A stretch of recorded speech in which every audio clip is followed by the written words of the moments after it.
Hello students, मैं ललित स्वागत करता हूं आप सभी का आपके अपने यूट्यूब चैनल एग्जाम्पल्स में। स्टूडेंट्स, आज का जो वीडियो है वो weekly current affairs video series का दूसरा भाग है, जो कि 8 अगस्त से लेकर के 15 अगस्त तक जो भी महत्वपूर्ण घटनाएं आपकी परीक्षा दृष्टिकोण से महत्वपूर्ण हैं उन सबको इसमें सम्मिलित किया गया है। तो चलिए देखते हैं अपने पहले प्रश्न को। ये रहा आपका पहला प्रश्न। हाल ही में एक वैज्ञानिक अनुमान के तहत किस वर्ष तक, यानी वो वर्ष पूछा गया है, अफ्रीकन पेंगुइन के विलुप्त होने की संभावना है। तो यहाँ पर आपका आंसर हो जाएगा वर्ष 2035 वर्ष होगा जब अफ्रीकन पेंगुइन के विलुप्त हो जाने की संभावना है।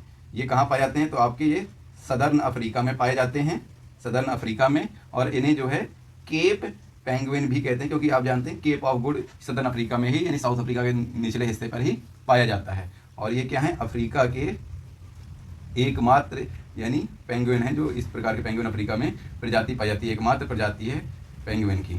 चलिए नेक्स्ट क्वेश्चन की ओर रुख करते हैं। तो ये है आपका नेक्स्ट क्वेश्चन। ट्रेडिशनल मेडिसिन पर ग्लोबल समिट कहाँ पर आयोजित की गई? तो आपको पहले वो इस प्लेस का नाम बताना है।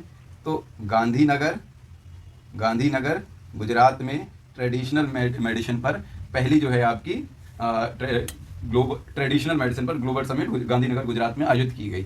ये जो समिट है WHO और आयुष मंत्रालय के द्वारा साथ में मिलकर के इस समिट का संचालन किया जा रहा है। यदि हम कुछ बात WHO के संदर्भ में करते हैं तो आपका 1948 में इसकी स्थापना हुई थी जिनेवा में, और इसमें 194 सदस्य देश हैं। ठीक है। इसके बाद हम बात करें आयुष मंत्रालय, तो आपका जो आयुष है इसका अर्थ होता है, आप यहाँ पर पिक्चर में भी देख सकते हैं, पिक्चर इसलिए आपको लगा दिखा दी गई है। ए का अर्थ होता है आयुर्वेदा, वाई जो है आपका यहाँ पर योगा और नेचुरोपैथी से संबंधित है, यू है यूनानी से, एस है आपका सिद्धा से, और एच है होम्योपैथी से।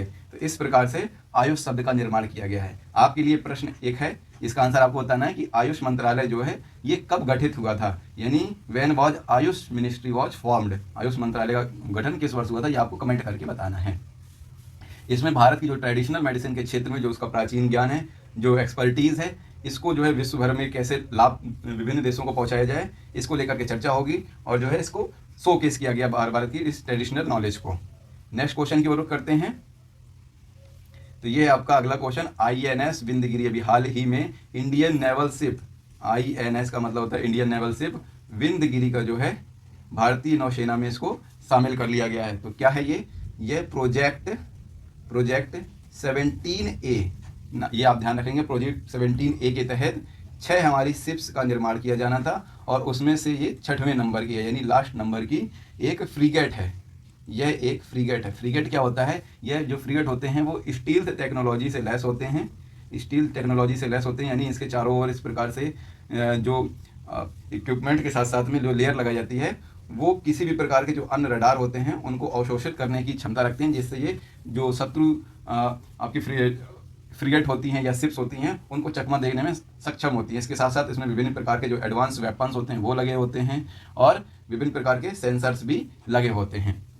इसका जो निर्माण किया गया है वो गार्डन रीच शिप बिल्डर्स के द्वारा किया गया है, जो कि कोलकाता में स्थित एक आपकी कंपनी है। चलिए नेक्स्ट क्वेश्चन की ओर बढ़ते हैं।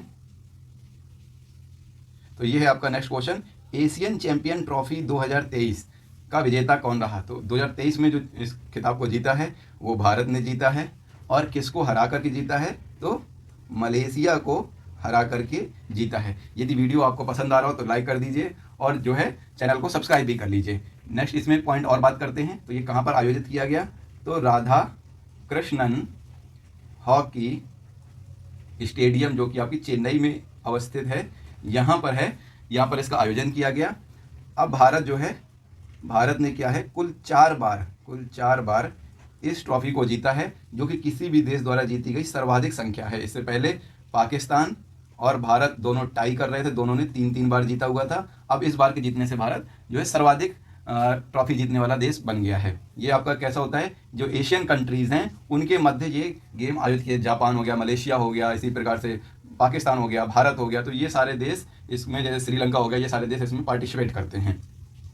नेक्स्ट क्वेश्चन पे बढ़ते हैं अपने।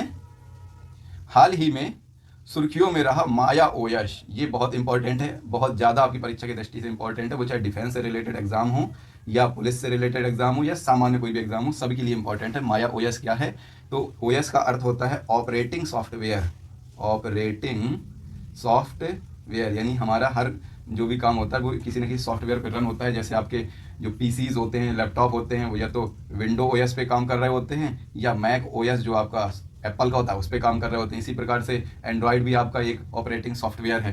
तो माया ओएस के नाम से एक इंडिजीनियसली यानी स्वदेशी रूप से इंडिजीनियसली डेवलप किया गया है, स्वदेशी रूप से इन जो डिफेंस मिनिस्ट्री के द्वारा इसको डेवलप किया गया है, ताकि जो रक्षा क्षेत्र में है वो साइबर सिक्योरिटी को इन्हेंस किया जाए। इसमें कई लेयर की प्रोटेक्शन दी जाएगी जो चक्रव्यूह के बेस पर होगी। जैसे हमारे यहाँ चक्रव्यूह प्राचीन काल में चलता था, कई लेयर्स होती थी, उसी लेयर्स के आधार पर यहाँ पर साइबर सिक्योरिटी को इन्हेंस करने के लिए। और ये क्या है? ओपन सोर्स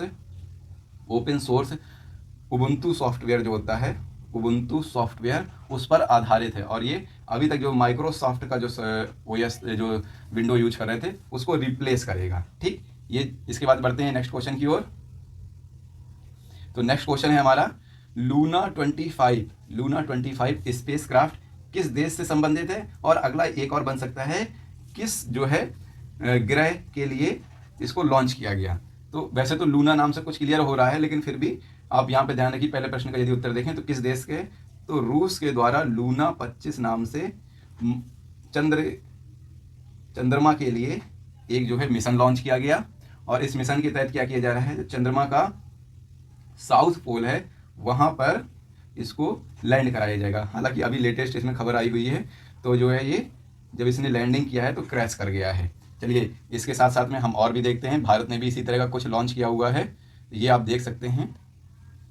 इसमें यदि आप नोटिस करें तो चंद्रयान 3 यानी ये क्या है, भारत की जो संस्था है ISRO, Indian Space Research Organisation, इसके द्वारा चंद्रयान 3 को लॉन्च किया गया। यहाँ पर आप लॉन्च डेट देख सकते हैं, जुलाई 14 को इसको लॉन्च किया गया। और जो है ये कब पहुंचेगा, हमारा वाला जो है ये टेंटेटिव इसकी डेट है अगस्त 23 यानी 23 अगस्त तक पहुंच सकता है। वहीं जो अभी लूना 25 की मैंने आपसे चर्चा की पिछले क्वेश्चन में, इसको जो है लॉन्च किया गया था 11 अगस्त को लॉन्च किया गया था और ये 21 अगस्त को पहुंचने वाला था। यानी बहुत हमसे देर में इसलिए लॉन्च किया, बहुत जल्दी पहुंचने वाला था।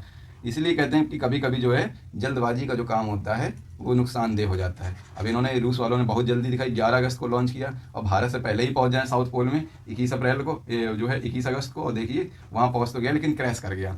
अब हम आशा करते हैं कि हमारा जो मिशन रहे वो जो है सफलतापूर्वक वहाँ पर जो हमारा लैंडर है वो उतरे। इसके साथ में और कुछ बिंदु पर चर्चा करते हैं। तो भारत ने इससे पहले चंद्रयान 1 को लॉन्च किया था अक्टूबर 2008 में, और चंद्रयान 2 को जो लॉन्च किया था वो लॉन्च किया था जुलाई 2019 में, जो कि हमारा क्रैश कर गया था। इसमें एक लैंडर और रोवर था जो कि हमारा क्रैश कर गया था।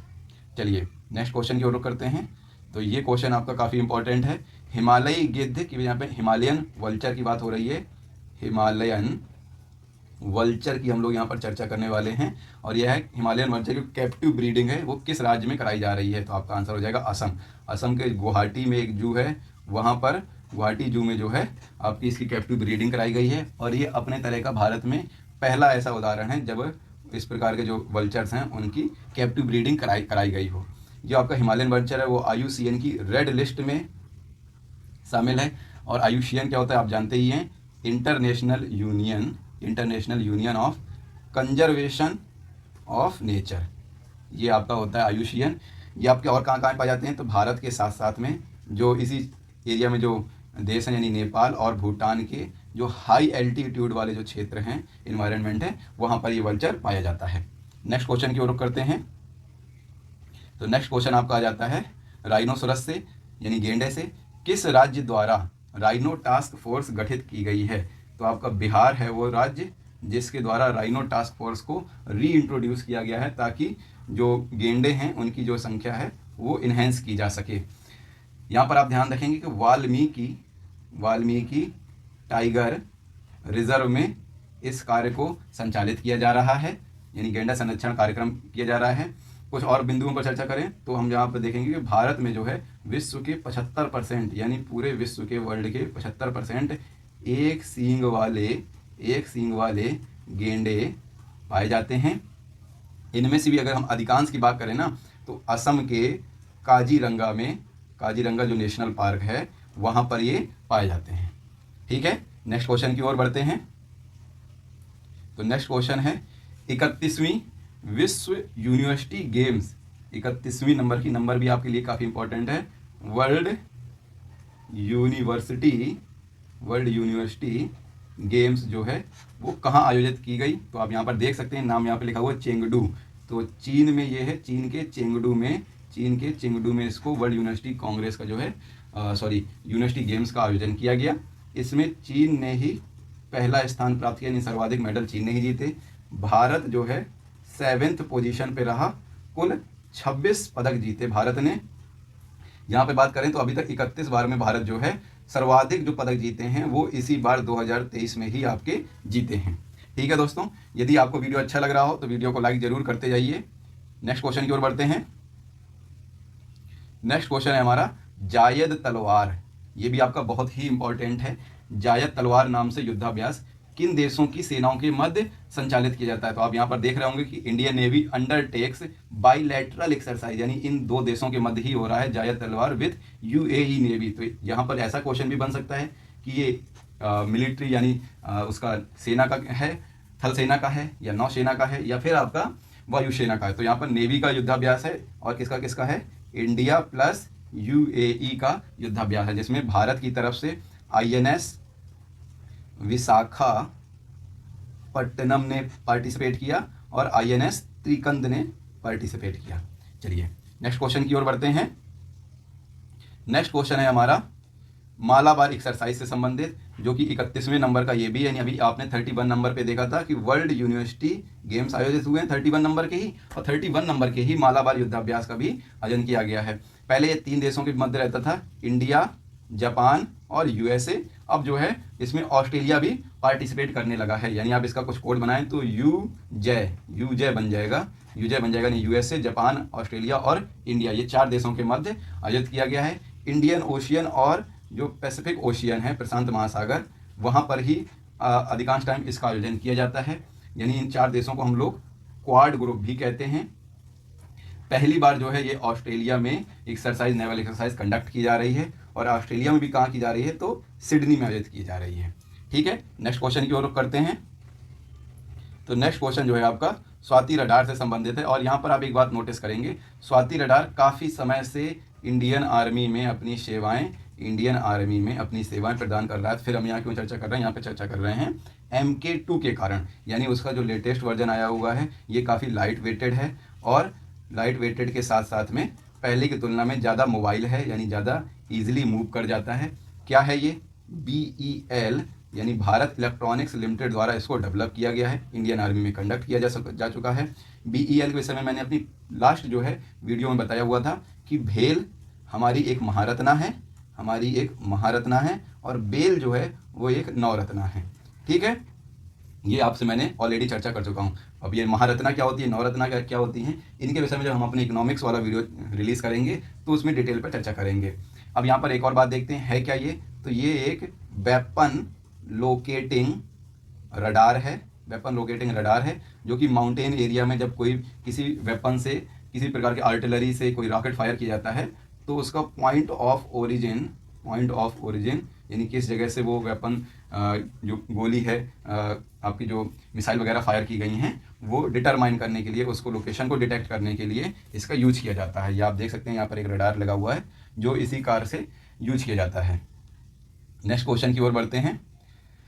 तो ये आपका बहुत ही इंपॉर्टेंट क्वेश्चन ये भी रहने वाला है। देश के दूसरे प्रक्षेपण स्थल, यानी आपका जो पहला वाला था वो तो आपको पता ही है, श्रीहरिकोटा आपका आंध्र प्रदेश में है, जहाँ से हमारे जितने भी रॉकेट जो प्रक्षेपित किए जाते हैं वो अधिकांश रॉकेट या तो यहाँ से प्रक्षेपित किए जाते हैं, या फिर हम लोग जो है किसी दूसरे देश से प्रक्षेपित करते हैं। तो हमारा जो रॉकेट, भारत से जो रॉकेट प्रक्षेपित किया जाता है वो श्रीहरिकोटा आंध्र प्रदेश से जो है प्रक्षेपित किए जाते हैं। अब हमने एक और अपना लॉन्चिंग जो सैटेलाइट लॉन्चिंग प्लेस है उसको रिकॉग्नाइज कर लिया है, और ये कौन सा है?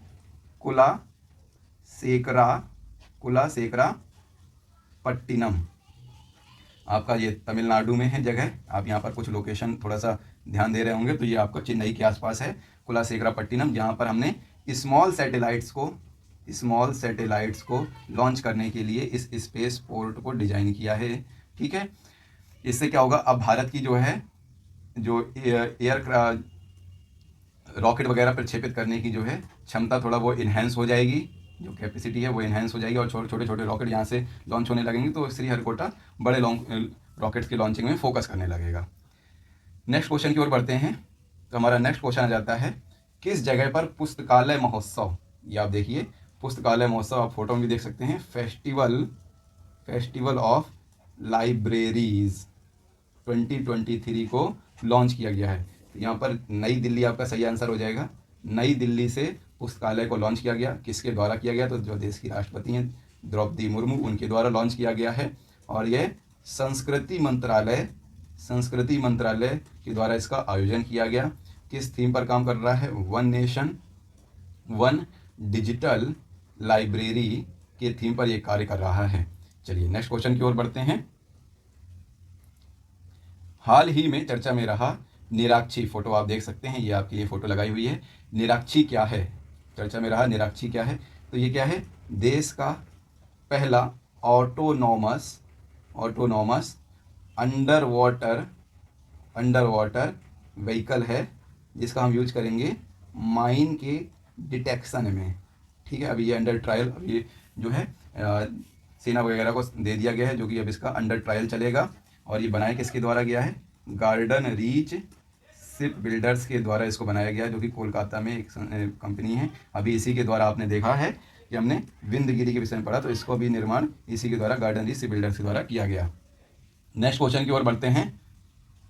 नेक्स्ट क्वेश्चन की यदि हम बात करते हैं तो क्या हो जाएगा आपका, देश का पहला यूनिटी मॉल की बात कर रहे हैं, यानी एकता मॉल की बात कर रहे हैं। तो देश का पहला यूनिटी मॉल जो है वो आपके मध्य प्रदेश के उज्जैन में इसको जो है इस यूनिटी मॉल को खोला गया है। अभी हाल ही में केंद्र सरकार ने ये अनाउंसमेंट किया है कि हर राज्य में, यानी प्रत्येक राज्य में एक यूनिटी मॉल जो है वो खोला जाएगा, जहां पर उस राज्य की जितने भी जीआई टैग प्राप्त वस्तुएं हैं, जितने भी वहाँ उस राज्य की हस्तशिल्प जो भी स्पेशलिस्ट चीज़ें हैं, जैसे वन ODOP उत्तर प्रदेश में चल रहा, वन डिस्ट्रिक्ट वन प्रोडक्ट, तो जितने ये उस राज्य के प्रोडक्ट हैं, जो भी अच्छे प्रोडक्ट्स हैं, उन सबको यहाँ पर शोकेस किया जाएगा। वहाँ पर लोग एक ही जगह पे सारी चीज़ें उपलब्ध होंगी, तो आराम से लोग खरीद सकते हैं। इस प्रकार आपने देखा, ये पूरे आपके क्वेश्चंस थे 17, जो कि आपकी परीक्षा के दृष्टिकोण से महत्वपूर्ण थे। चलिए इस वीडियो को यहीं तक रखते हैं। यदि आपको वीडियो पसंद आया है, इन्फॉर्मेटिव लगा है, तो इसको लाइक कर दीजिए और अपने दोस्तों के साथ में शेयर कर दीजिए। Thank you for watching this video.